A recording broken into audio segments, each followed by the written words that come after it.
All right, playing in time with the metronome. In time.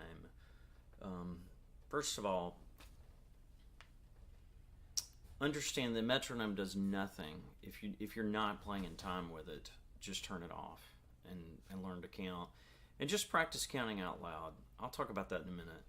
But the least common denominator when you're using a metronome for using it as a tool to keep you accountable, which is really, it's the only thing it's good for, is when that click is happening, it lets you know how well you're doing playing in reference to a steady beat. So the least common denominator, if you start on beat 1, is beat 2. So, and then from there you can get more or less off the beat. So I'm just putting this on 70. Okay, and I can play things that are more or less complicated. But at a basic level, if you want to do an assessment, just say something to the beat.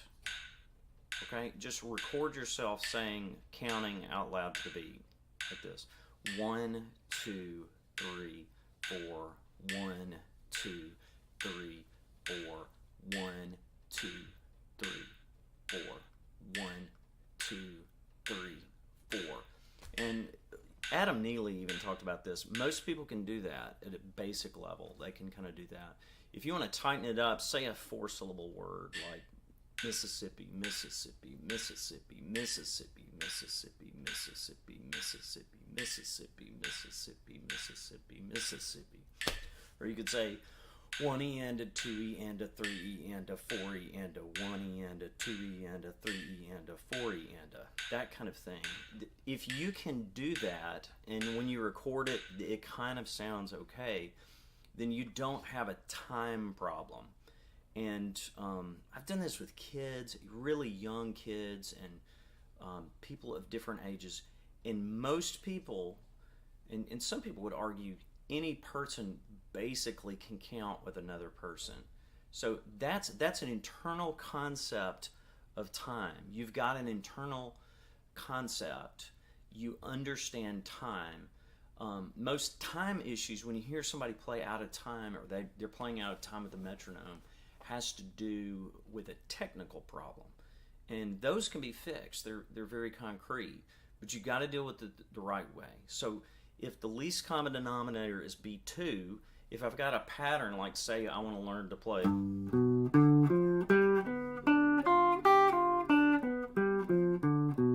say I want to learn to play that in time, and I want to learn to play it on eighth notes, okay? If I play that with my metronome and I record it, and let's say it sounds like,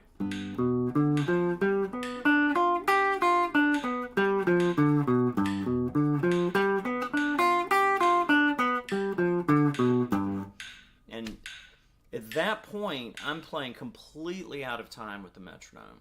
So I'm playing in time to something.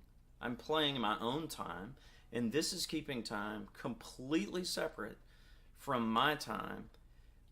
This is doing nothing now. It's not an accountability reference. It's not serving me at all, beyond the point which I just completely leave it behind. So rather than keep practicing that way, and I know that I've seen multiple people post on the forum in the last month and a half or so that are playing to varying degrees of not quite in sync with the metronome. And I've seen a couple that were like somebody loses a whole beat over a couple of measures, and they're just completely out of sync with the metronome. At that point, just stop with the metronome. Either practice playing something simpler with the metronome, a shorter phrase, or something that's easier to play, and learn to play with the metronome, or turn the metronome off and abstract time by counting out loud. So that means going 1 and 2 and, hang on, I'm about to lose my, 1 and 2 and 3 and 4 and 1 and 2 and 3 and 4 and 1. So that's an abstraction. I'm abstracting time in a way that I can technically practice and have a concept of time as a place. Like the end of 3 is a place. It has geography in time. It's not just the next click on the metronome. It's the, you know, it's like the fifth note in a measure, you know, is the end of 3. So I can abstract it and then later on put it back into actual literal time and play with other people or play with a metronome. So if beat 2 is the least common denominator, if I'm playing eighth notes, that means if I want to just completely boil this down to something really easy, I can just practice hitting beat 2, making sure the click lines up, record it, watch it back, and make sure I'm doing that. And if you can play those first 3 eighth notes in time, then you have a concept of time and you can play in time. Beyond that, it's a technical problem. So if I want to practice that, I could do this. 3, 4. 3, 4.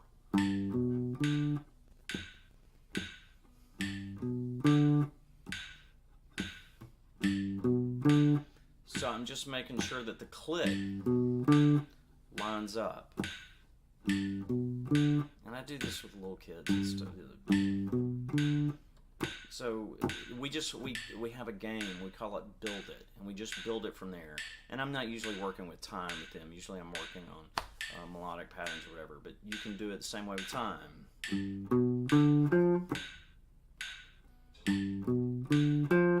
And the end of the beat's kind of hard to hear at first. Some people need the ghost note after 1 and 2 and 3. And you just build it from there.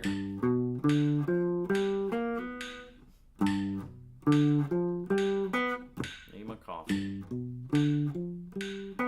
Anyway, that's real rudimentary. It has nothing to do with jazz or jazz time. But what I hear with people playing is it's rudimentary. It's like what I do. I'm not a jazz player, but you know, just doing stuff like this with the kids. If I do triplets, same way. I'll play my recording back and it sounds like this. I need to turn the metronome off or sync with the metronome. I need to practice with the metronome off, saying out loud, triplet, triplet, triplet, triplet, triplet, triplet. You know, even if I have to slow down in places to technically get it together, it'll kind of show me where. But I need to say it out loud if I'm doing that, if I've never done that. If you've never done it in school, you have to pay that price at some point. Those of us that did in school, we did these things. We counted them out loud. So if you're self-taught, you're not less skilled. You don't have less natural talent. If you can't do that automatically, nobody's born with the ability to just play and count out loud. We all practiced these things, those of us that can kind of do them. Now, when it comes to the metronome, sync it back. Beat 2 is a common denominator. And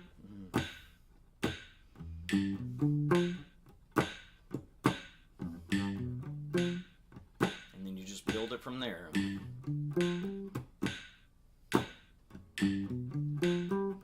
But be disciplined that your click lines up. This is what we all got in band, with that band director beating the crap out of the music stand in the front of the room.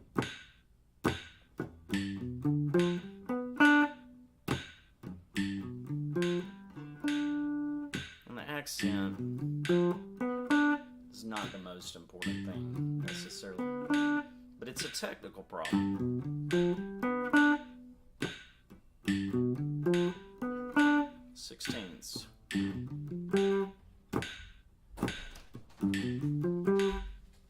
not a good time.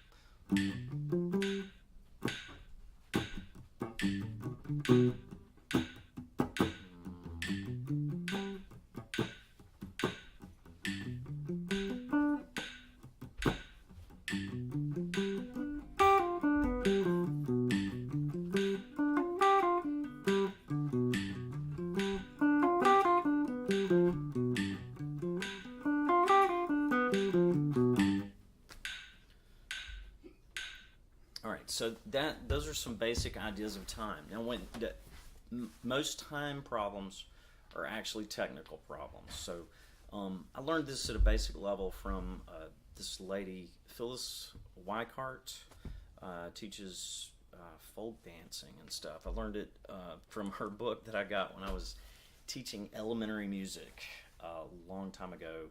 Got this book with my EEF money, and anyway, we did these little folk dances and stuff in elementary music class.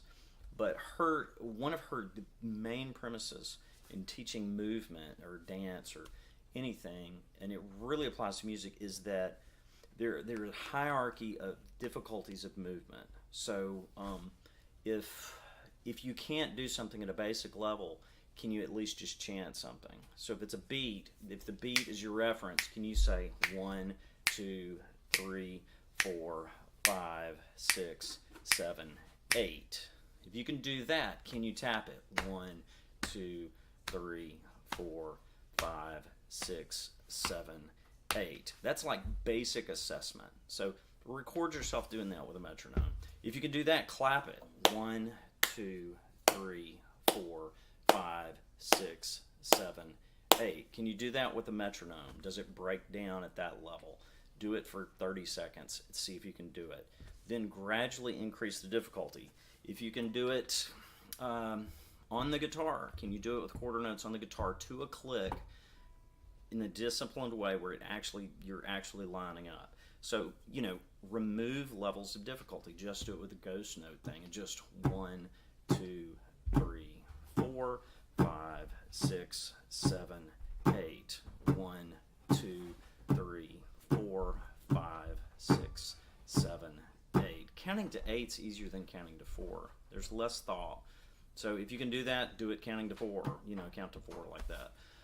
If you can do that, then you might do it with more notes. 1, 2, 3, 4. 1, 2, 3, 4. 1, 2, 3, 4. 1, 2, 3, 4. And you can gradually increase. Those are all downstrokes. So I could do upstrokes. They're all kind of variables. But these are technical.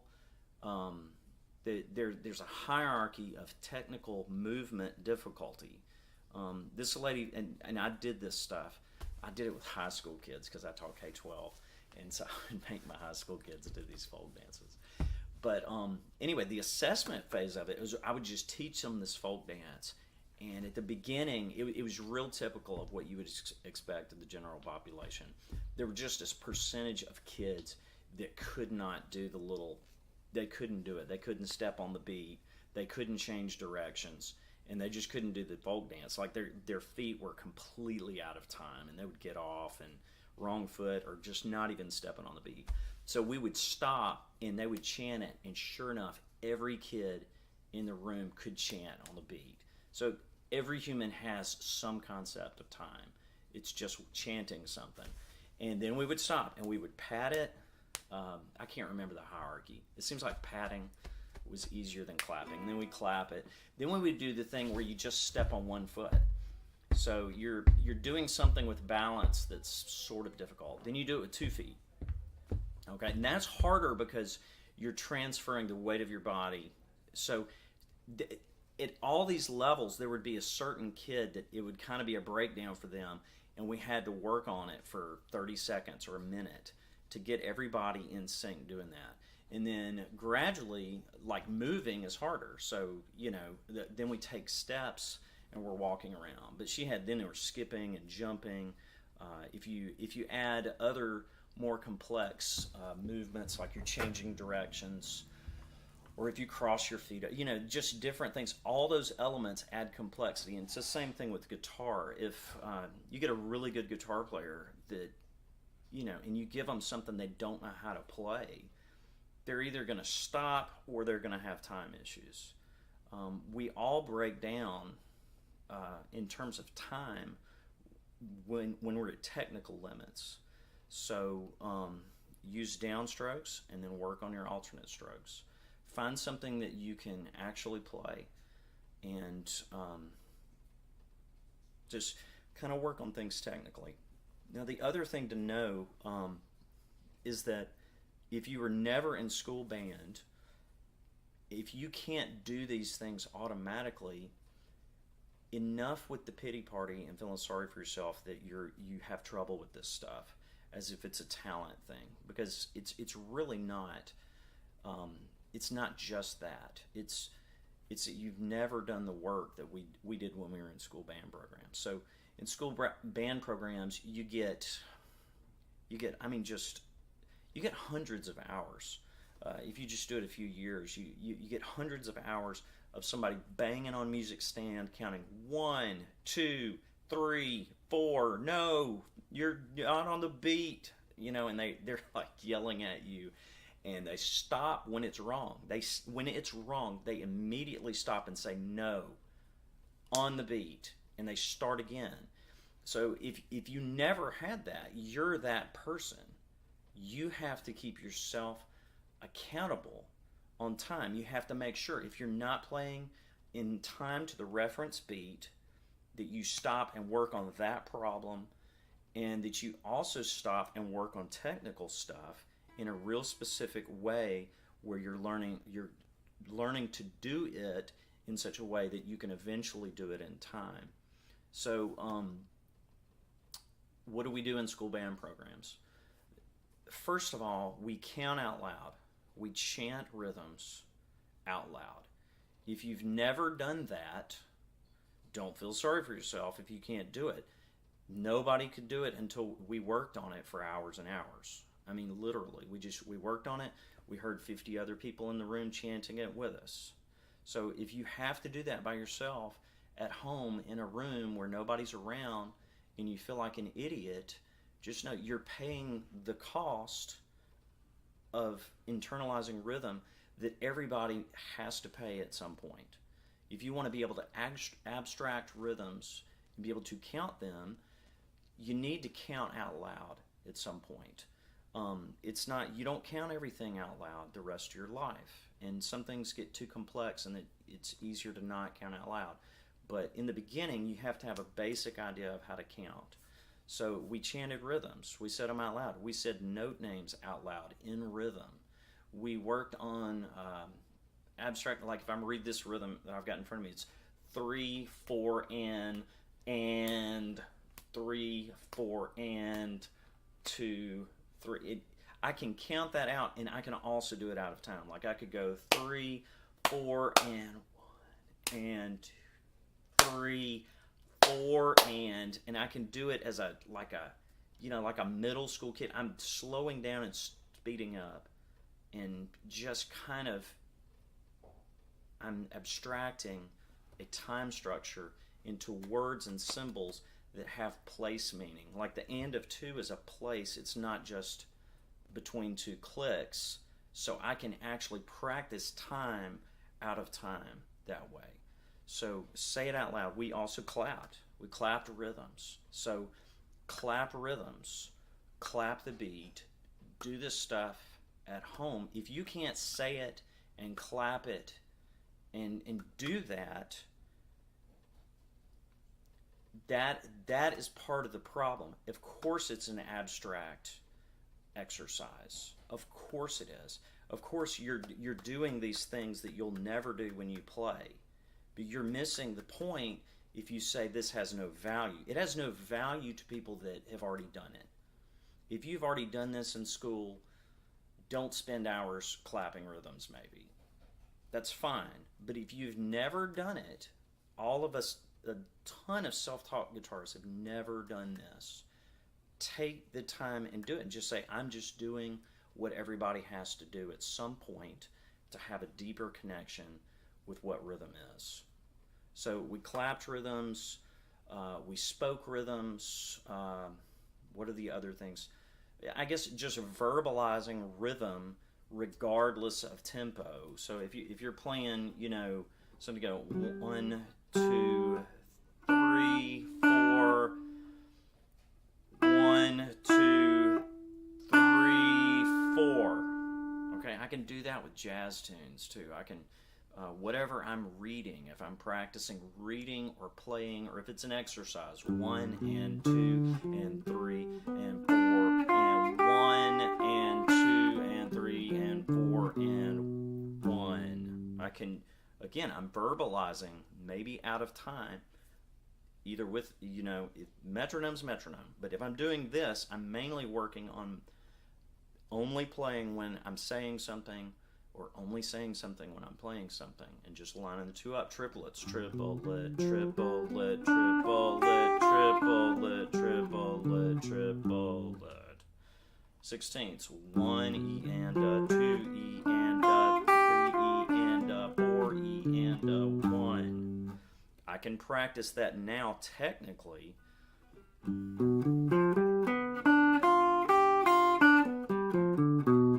Practicing just the motion out of time, and eventually I can learn to line these up, maybe breaking it down to just building it 2 beats at a time.